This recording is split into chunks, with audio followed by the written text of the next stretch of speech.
여섯 번째 강의는 청소년의 노동권은 특별히 보호받아야 한다라는 것을 좀 강조하고 싶어요. 우리 헌법에는 최저임금에 대해서 규정하고 있고 또 노동 3권을 강조하고 있습니다. 또한 이제 그런 것들을 우리가 이제 지키기 위해서 근로기준법, 최저임금법, 노동조합법, 노동 관련해서 쟁의조정법이라든지 이런 다양한 법들이 있죠. 그런데 우리 사회가 한동안 최저임금을 규정할 때조차도 18세 미만의 소년이 일을 하면 최저임금보다 10% 정도는 덜 줘도 괜찮다라는 규정을 처음 만든 적이 있어요. 그만큼 청소년은 일을 시켜도 좀 하대해도 괜찮다라는 생각을 가지고 있었습니다. 실제로 제가 중학교 졸업하고 몇 년 동안 아버지 농사 일을 하는 것을 좀 도와드린 적이 있고 또 대학 다닐 때에도 가끔씩 농번기 때에는 가서 제가 농사를 짓는 것을 도와드린 적이 있는데 마을에서는 이게 이제 개를 이렇게 모아가지고 모내기를 합니다. 그러면 대체로 성인 남자는 10을 계산해줘요. 10. 그런데 저같이 고등학교나 대학을 다니고 있는 이런 사람들은 7을 계산합니다. 그 말은 무슨 말이냐면 성인 남성이나 여성이 열흘을 일하면 열흘을 누군가에 가서 갚아줘야 돼요. 품앗이를 할 때. 그런데 내가 열흘을 일하면 남이 와서 갚아줄 때에는 7일만 갚아주면 된다는 뜻이에요. 그만큼 이제 이렇게 청소년의 노동력은 성인들보다 미흡하기 때문에 낮게 취급을 한다라는 그런 관행이 있어요. 그러다 보니 지금도 광주 경우 최저임금법이 있지만 청소년들이 많이 일하는 그런 알바, 편의점이라든지 PC방이라든지 이런 알바의 경우에는 제대로 최저임금을 못 받는 경우가 많거나 최저임금은 주지만 실제로는 시간을 더 부리는 경우가 관행화되어 있다는 얘기를 제가 들었습니다. 그런데 우리나라의 근로기준법이나 최저임금법은 18세 미만이라 하더라도 최저임금에 적용을 받도록 되어 있고 그리고 아르바이트라도 근로기준법의 핵심 조항들은 다 적용받도록 되어 있어요. 그런데 이제 관행상 영세 사업자라는 이유로 또 청소년이라는 이유로 아르바이트생이라는 이유로 사실 잘 지켜지지 않는 경우가 너무 많죠. 그래서 저는 여러분들 자신들이 최소한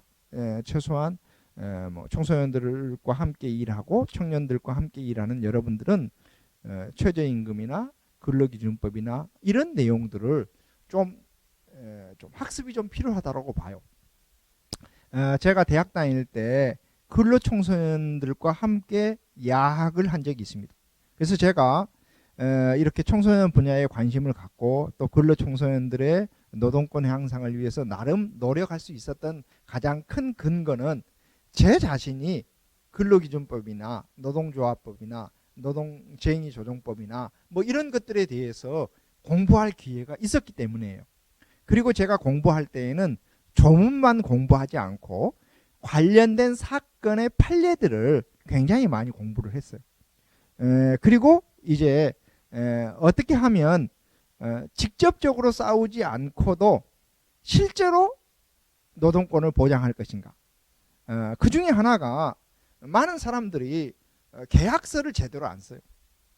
예를 들면 내가 이제 일을 하기로 했다. 그러면 근로계약을 써야 되는데 많은 경우 야 이제 일은 언제부터 할 수 있냐? 내일부터 할 수 있습니다. 그래? 그럼 오후 3시부터 6시까지 나와. 그리고 요즘 사정이 안 좋으니까 최저임금이 그냥 우리 임금인지 알고 있지?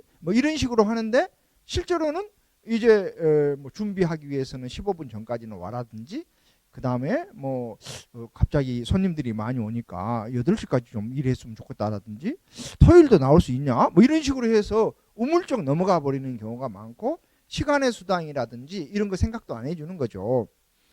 그런데 만약에 이게 명시적으로 계약서가 있으면 실제로 그걸 요구할 수가 있거나 적어도 뭐 대체를 요구한다든지 이렇게 할 수가 있는 거죠. 뿐만 아니라 특히 이런저런 이유로 뭐 청소년들의 경우 또 뭐 청년들도 마찬가지인 것 같아요.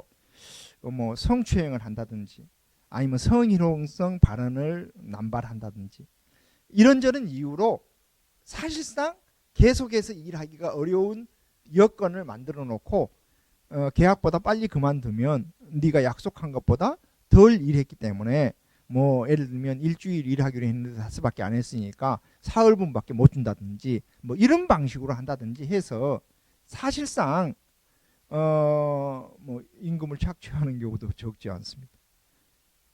요즘은 그 정도까지는 아닐 거라고 보는데 제가 대학 다니고 근로청소년들을 대상으로 야학을 할 때에는 당시에는 괜찮은 회사들조차도 대개 임금을 2, 3개월을 깔아놔요. 그 말은 무슨 말이냐? 임금을 제때제때에 안 주고 밀려서 주는 거예요. 그래서 어떤 사람이 직장을 그만두면 그 2, 3개월은 못 받을 생각을 하고 나가게 하는 거죠. 그 대신 누구를 새로 데려오거나 그러면 그 사람한테 소개비를 또 주는 거예요. 그런데 머리가 영유한 사람은 그만두고 그냥 내용 증명 보내면 됩니다.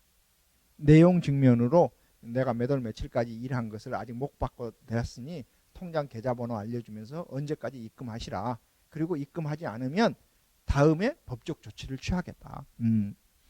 또 아니면 기다려도 입금이 안 되면 내일에는 근로감독관을 좀 찾아가 봐야 쓰겠습니다. 이렇게. 혹시 근로감독관이 어디에 있는지 아셔요? 예. 근로감독관이라는 것은 이게 근로와 관련해서는 마치 경찰과 같은 사람이에요. 그렇기 때문에 사실 많은 회사에서 근로감독관이 회사로 찾아오는 것을 엄청 꺼려합니다. 왜냐하면 그 사건만 보는 것이 아니라 그 사건 주변까지 보게 되면 사실 사장님의 입장에서는 뭐 좋을 것이 없죠. 그래서 이제 이런 방식으로. 그리고 이제 제일 어려워하는 것이 역시 노동조합입니다. 그래서 저는 당시 이제 근로청소년들과 함께 다들 뭐 이렇게 영세업소에서 일하기 때문에 뭐 노동조합을 만들어 가지고 대항하고 뭐 이런 정도는 어렵지만 아주 손쉬운 내용 증명으로 편지를 쓰게 하는 것, 이건 법적 조치를 하겠다라는 그런 사인이거든요. 또한 근로감독관에게 전화하겠다든지 하는 정도만 이제 언지를 줘도 사실 많은 문제가 해결되는 경우가 많습니다. 우리 광주에는 제가 알기로 시에서 이렇게 지원하는 근로청소년들을 위한 노동인권센터든가 하는 상담기관이 있는 걸로 알고 있습니다. 그래서 이제 이런 것들을 활용하는 것도 이제 하나의 방법이죠. 그리고 사실은 많은 학교에서 특히 수능이 끝나고 뭐 별로 이제 교과 과정이 다 끝난 이후에는 이제 다들 아르바이트도 많이 하고 하니까 이제 어떤 식으로 해서 했을 때 안전하게 일할 수 있는지, 또 성희롱이라든지 이런 문제가 닥치게 되면 어떻게 대응하는 것이 좋을지, 이런 것들을 저는 학교에서 기본적으로 가르쳐야 된다고 봐요. 그런데 이제 우리 교육은 말은 경제교육이라고 하면서 사실은 경제교육의 상당수가 사용자 입장에서 쓰여진 책입니다. 노동자 입장에서 쓰여진 책이 아니라